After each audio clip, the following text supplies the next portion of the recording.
నేను చెప్పాను కదా, పోలవరం ప్రాజెక్ట్స్ చాలా స్పిల్ డ్యామ్ అన్నీ అయిపోయినాయి.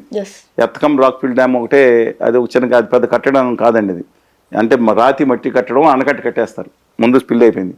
మిగిలిన ఇది కట్టేసి మన ప్రాజెక్ట్ కట్టేసి అని ఆడావిడి బాజా బయలు కొట్టుకునే అది తప్పకుండా మిగతా అందరు రిహాబిలేషన్ సెటిల్మెంట్ కేంద్ర ప్రభుత్వ శాఖ అంత 100% వాళ్ళ దగ్గర తీసుకుని సాధించుకోగలుగుతుంది. అలాంటివి చేయాల్సిన అవసరం ఉంది.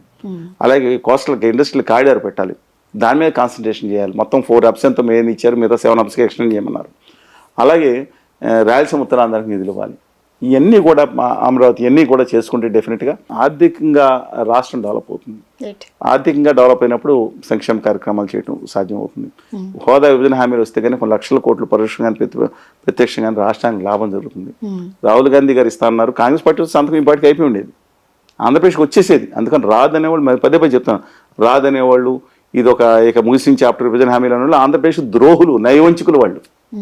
అవి గుజరాత్కి వెళ్ళి అక్కడ మోడీ గారు బంద్ చేసుకోమనండి, ఆంధ్రప్రదేశ్లో అనవసరం. ఆంధ్రప్రదేశ్ హక్కులకి ఆత్మగౌరవానికి వ్యతిరేకంగా ఉంటూ చేసేవాడు అనవసరం అండి. అంటే ఇక్కడ వద్దున్నట్లేదు, అక్కడే బంద్ చేసుకోమని రమ్మంటున్నాను. అందువల్ల ఇది సాధ్యమే కానీ చాలా కష్టం. దాదాపు 3-4 లక్షల కోట్లు అదనంగా కావాల్సి ఉంటుంది వచ్చే 5 ఏళ్లలో. ఈ అవినీతిని జగన్మోహన్ రెడ్డి గారు ఇలా చేస్తారంటే పాత ప్రభుత్వం చేసే అవినీతిని తగ్గిస్తాం ఆయన మాట్లాడింది, సంపద సృష్టిస్తాం, అదే మాట వీళ్ళు మాట్లాడచ్చు. అంత ఈజీ కాదు. But let us wait and చేయండి. అభివృద్ధి మీద కాన్సన్ట్రేట్ చేయాలని కోరుతున్నాను. పదే కూడా చెప్తున్నాను. ఐఎమ్ విషింగ్ నేను చెప్తున్నాను చంద్రబాబు నాయుడు గారికి, ఆ ప్రభుత్వానికి విశేష తెలియజేస్తా. కనీసం ఈసారన్నా మరి కేంద్ర ప్రభుత్వం మీకు అవకాశం వచ్చింది కాబట్టి దాని మీద దృష్టి పెట్టమని చెప్పి కోరుతున్నాను. సో మరి ఇన్నిసార్లు మీరు చెప్తున్నా అభివృద్ధి చేస్తుంటే అమలు చేయాలన్నా కూడా బడ్జెట్ సరిపోదని ప్రస్తావన వస్తుంది. మరి ఎలా అభివృద్ధి జరుగుతుంది? చెప్పాను కదండి, పదే కూడా చెప్తున్నా. విభజన హామీలు ప్రత్యేక హోదాతో సాధించుకుంటే ఆ ఇన్సెంటివ్స్ జరిగితే దాన్ని మల్టిపుల్ అవుతుంది. అసలు అపరిమితంగా దాదాపు 5-6 లక్షల సంవత్సరానికి 7 లక్షల ఉద్యోగాల కల్పన, దాని మీద వచ్చే ఇన్కమ్ ఇవన్నీ అద్భుతంగా డెవలప్ అవుతుంది. అందువల్ల దాని మీద కాన్సన్ట్రేట్ చేయాలని చెప్పి కోరుతా ఉన్నాను. సార్, కేంద్రంలో 18 మంది మంత్రులు ఉన్నా కూడా ఈ గాలి మోటార్ శాఖ అనేది ఏంటి? అసలు ఈ టాపిక్ గురించి మీరు మాకు కొంచెం వివరంగా చెప్పండి. ఆంధ్రప్రదేశ్ దాదాపు 36 మంది పార్లమెంట్ సభ్యులు ఉన్నారు. రాజ్యసభ లోక్సభ కలిసి లోక్సభలో 25 మంది సభ్యులు ఉంటే 21 స్థానాలు, 25కి 20 స్థానాలు గత తాకట్టు పెట్టేశారని ఆంధ్రప్రదేశ్లో పాలకులందరూ గత 5 సంవత్సరాల నుంచి 10 సంవత్సరాల నుంచి అలాగే ఇచ్చారు.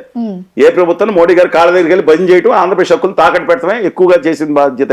ఏదో కొంతమంది అడుగుంటారు. ఇవాళ కూడా 25 మంది సీట్లు ఆడకే ఉన్నట్టున్నాయండి. అందులో 18 సీట్లు యాక్చువల్గా తెలుగుదేశం అండ్ జనసేన, 3 బీజేపీ రావి ఉండొచ్చు. ఉత్తర భారతీయ జనతా పార్టీ వాళ్ళ సంగతి మనకు అనవసరం, వాళ్ళ పని వాళ్ళు చేసుకుంటుంటారు. ఆ 18 మంది సీట్లు వస్తే ఏమి ఇచ్చారని ఇవాళ జేడీఎస్ చెప్పాను, 1 సీటు ఉన్న 1 సీటు 4 ఇచ్చి జనసేనకు 1 సీటు 1 మంత్రి పదవి కూడా ఇవ్వలేదు, పక్కన పెట్టండి. వీళ్ళకి కూడా ఏమి ఇచ్చారు? మీరు చెప్పిన గాలి మోటార్ శాఖ అంటే ఏరోప్లేన్ శాఖ, అందులో ఉన్నంతా లాగేశారు. ఎయిర్పోర్ట్లన్నీ అదాని గారికి వెళ్ళిపోయినాయి. చాలా వరకు ఉన్న ఏది ఎయిర్ ఇండియా కూడా అమ్మేశారు. ఎయిర్పోర్ట్ విశాఖపట్నం ఏదో అనుకుంటే అది ప్రైవేట్లో జరుగుతుంది, మిగతా వాళ్ళు ప్రైవేటీకరణ చేయడానికి రెడీగా పెట్టారు. విజయవాడ కూడా అమ్మకానికి సిద్ధం పెట్టారు. దానికోసం గాలి మోటార్ శాఖ మనకి ఎందుకండి? ఆ అశోక్ గజపతి గారికి ఇచ్చినప్పుడే ఆయనకి ఏమనుకున్నారు. అందువల్ల మనకి ముఖ్యమైన శాఖలు ఇవ్వకుండా చాలా దుర్మార్గంగా కేంద్ర ప్రభుత్వం నికృష్టంగా అని చెప్పలేను కానీ దారుణంగా వహించాలని చెప్పొచ్చండి. ఇవాళ ఆఖరికి ప్రొఫెసర్ డాక్టర్ చంద్రశేఖర్ గారు, ఇప్పుడు రామ్మోహన్ రెడ్డి గారు తక్కువైంది, ఎంత బహుభాష పెరిగినా దమ్మున్నాడు, మాట్లాడతాడు, పని కార్యశాలతో కూడా యువకుడు 36 సంవత్సరాలు అత్యంత పిన్న వయసులో ఉన్న ఆయనకి పక్కన పెట్టిన ఆయనకి ఇవ్వలేదు, పక్కన పెట్టారు. ఆవిడ డాక్టర్ చంద్రశేఖర్ గారు, ఆయన విద్యార్థికుడు, డాక్టరు. ఆయన వచ్చి నువ్వు గ్రామీణ అభివృద్ధి అంటే చేయవచ్చు. గ్రామీణ అభివృద్ధిని ఎవరి దగ్గర? శివరాజ్ సింగ్ చౌహాన్ గారు దాదాపు 2 దశాబ్దాలు ముఖ్యమంత్రి చేసిన వ్యక్తి దగ్గర. ఆయన ఏమన్నా డమ్మీ అయితే పని చేసుకోవచ్చు. ఈయన రెండోది జ్యోతిరాజ్ సింధియా గారి దగ్గర ఆ 2 శాఖలు తీసుకొచ్చింది సహాయ మంత్రి. ఇది ఇండిపెండెంట్ ఛార్జ్ కూడా కాదు. దేనికి ఏం చేసుకోవాలండి? ఇట్లో ఏం చేసుకోవాలండి? వీళ్ళని ఆ కిషన్ రెడ్డి గారు ఉన్నారు సోదరులు, ఆయనకి మాత్రం బొగ్గు ఇచ్చారు, తన గన్లు ఇచ్చారు. అందువల్ల ఆయన తెలుగు జాతి బిడ్డగా తను ప్రూవ్ చేసుకునే అవకాశం వచ్చింది. ఖచ్చితంగా ఆయన కాదని అన్నాం. ఆయన ఇవాళ వెంటనే స్టీల్ ప్లాంట్కి ఏదైతే శారీరెడ్డి గారు చనిపోయారో, కరీంనగర్ దగ్గర నుంచి గుప్తా గారు చనిపోయారు, తెలంగాణలో కూడా అనేక మంది విశాఖ ఉక్కు కోసం ఉద్యమాల కోసం చనిపోయారు ఆంధ్రప్రదేశ్తో పాటు. అలాంటి సమయంలో దానికి ఇమ్మీడియట్గా క్యాప్టివ్ మైనింగ్ ఇవ్వాలి. 3 గన్లు కేటాయిచ్చేస్తే ప్లస్ దాంట్లో ఉన్న 20 లక్షల కోట్లంతా రద్దు చేశారంటున్నారు దొంగలు చాలా మందికి, మిగతా పారిశ్రామికవేత్తలకి. అందులో 15,000 కోట్లు 20,000 కోట్లు అది కూడా రద్దు చేయడం పెద్ద ఇబ్బంది కాదు. క్యాప్టివ్ మైన్ చేసి ఇంకొక 4,000 కోట్లు పెడితే స్పెషాలిటీ సీలు వస్తున్నాయి. ఈ ప్రపంచంలో బెస్ట్ కర్మాగారం కింద అవుతుంది. అది ఒక కర్మాగారం కాదు, ప్రజల రక్తం త్యాగంతో ఏర్పడిన తెలుగు ప్రజల రక్తం త్యాగంతో కర్మాగారం దాన్ని నిలబెట్టుకునే అవకాశం వచ్చింది. తెలంగాణ భూగర్భంలో ఉన్న సింగరేణి గనుల్ని ఆ గుజరాతీ వ్యాపారులకు ఇంకోళ్ళకి అమ్మేది నికృష్టమైన కుట్ర కొనసాగుతుంది.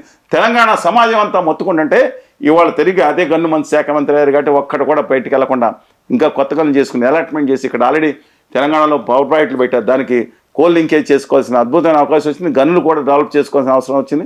అందువల్ల వారికి అలాగే బండి సంజయ్ గారు సామాన్య కుటుంబం నుంచి చాలా ఆయన కమిట్మెంట్ ఈజ్ గ్రేట్ అండి, అద్భుతమైన కమిట్మెంట్ ఆయనకి. సరే ఆయన భాషలో ఉండొచ్చు కానండి, ఆ పార్టీకి నిలబడి ప్రాణం పెట్టి పనిచేశాడు బండి.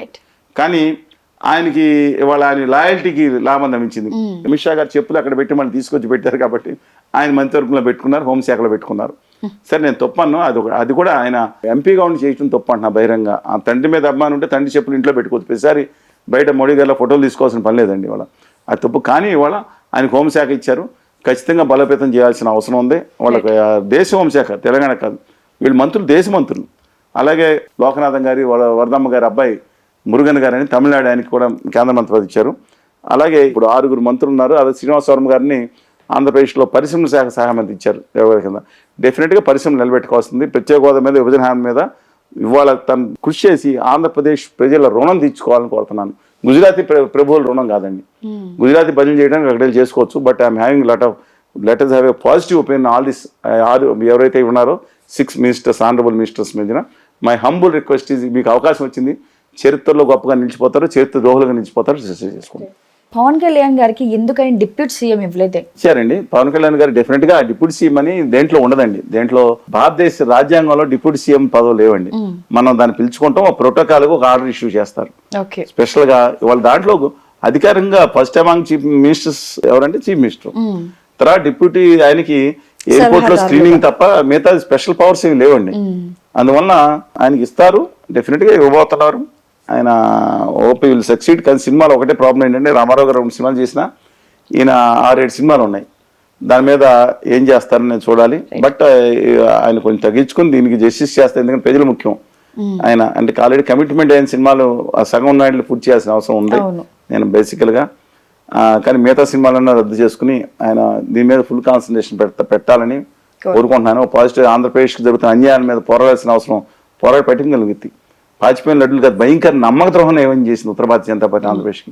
అందువల్ల ఆయన ఉప ముఖ్యమంత్రిగా ఉన్నా ఎట్లా ఉన్నా రాయలసీమ ఉత్తరాంధ్రకి ఈ 7 సంవత్సరాలు ఇంకా నమ్మక ద్రోహం చేసిన ఉత్తర భారతీయ జనతా పార్టీకి మీద పోరాడి సాధించుకుంటే డెఫినెట్ గా చరిత్రలో నిలిచిపోతారని కోరుకుంటున్నాను. చివరి ప్రశ్న సార్, సో మళ్ళీ ఈసారి ప్రధానమంత్రి మోడీ గారే అయ్యారు, సో దాని గురించి మీరు ఏం మాట్లాడతారు? 63 సీట్లు కోల్పోయారు. నేను నా జీవితంతో ఆనందపడిన సందర్భాలు తక్కువ ఉంటాయండి.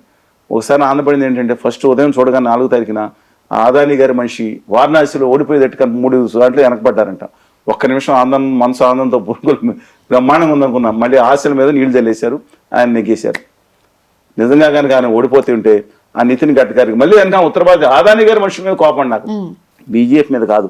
నేను ఎంత గౌరవిస్తానండి వాజ్పేయి గారిని, శ్యామప్రసాద్ ముఖర్జీ గారిని, మదన్మోహన్ మాలవీయ గారిని. కొంతమంది మాత్రమే కాదు, నిజంగా కనుక నితిన్ గడ్కరీ గారికి అయితే ఆయన చాలా బాగుండేది. ఆంధ్రప్రదేశ్ రాష్ట్రానికి, తెలంగాణ రాష్ట్రానికి కక్ష కట్టేవాడు కాదు. మొత్తం తీసుకెళ్లి అంతా గుజరాత్ లో లక్షల కోట్లు పరిచేసే పరిస్థితి ఉండేది కాదండి వాళ్ళ. ఆయన కానీ, రాజ్నాథ్ సింగ్ గారు కానీ, ఎవరైనా సరే, అద్వానీ గారు ఆ వయసులో ఆయన అయినా, మురళీ మనోహర్ దేశ్ గారిని ఎవరైనా బాధే ఉందండి నాకు. మొట్టమొదటి కాంగ్రెస్ కనుక అయితే ఆంధ్రప్రదేశ్ ప్రత్యేక హోదా వస్తుంది, అది వచ్చే పరిస్థితి లేదు. ఉన్నాళ్ళు మేలు అనుకున్నాం. అందువల్ల మోడీ గారు మళ్ళీ అయ్యారు, 70 సంవత్సరాలతో రిటైర్మెంట్ అవుతారేమో. కానీ ఆ యోగి ఆదిత్యనాథ్ గారిని ఆయన అవమానించిన తీరు ఇండైరెక్ట్గా పార్లమెంట్ చూసాం. ఫస్ట్ తర్వాత ఏదో బుధం మీద తట్టిన వేరే సంగతి. But let us wait and see అండి ఎందుకు ఉత్తరప్రదేశ్లో జరిగిందో. మన దురదృష్టం ఏంటంటే ఇవాళ ఆంధ్రప్రదేశ్లో దాదాపు వాళ్ళకి 25% సీట్లు ఇచ్చాం. 0.5 వాళ్ళకున్న ఓటు విభజిత ఆంధ్రప్రదేశ్లో.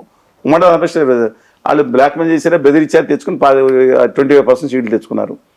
సరే ఏదేమైనా ఆంధ్రప్రదేశ్కి, తెలంగాణకి న్యాయం జరగాలంటే ఖచ్చితంగా మోడీ గారు అండ్ కంపెనీ, ఆదాని గారి company పక్కెళ్ళిపోయి original Bharatiya Janata party కనుక, ఆర్ఎస్ఎస్ అయితే ఏమైందంటే ఏమైనా తప్పు చేశారా? ఆర్ఎస్ఎస్ ఒకప్పుడు కానీ ఎవరో నితిన్ గడ్కరీ గారు ఎవరైతే ఏమైంది, వారు వస్తే తప్పు లేదు, ఎవరు వచ్చినా తెలుగు రాష్ట్రాలకు న్యాయం జరుగుతుందని భావిస్తా ఉన్నాను. Thank you sir, thank you so much.